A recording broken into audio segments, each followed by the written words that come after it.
question is not what to put in your self-watering planter. The question is what to put together in your planter.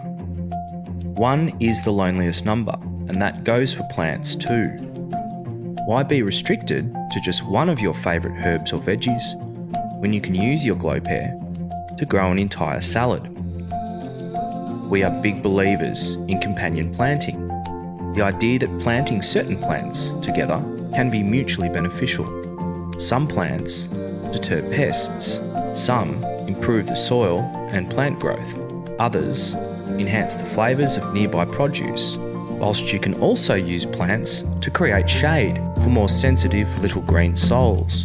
Here are a few of our top planter combos: bush tomatoes, eggplants, baby carrots with butter lettuce and nasturtiums, cucumber, lemongrass and mint with strawberries, broad beans, rocket, rainbow chard and sage with violets.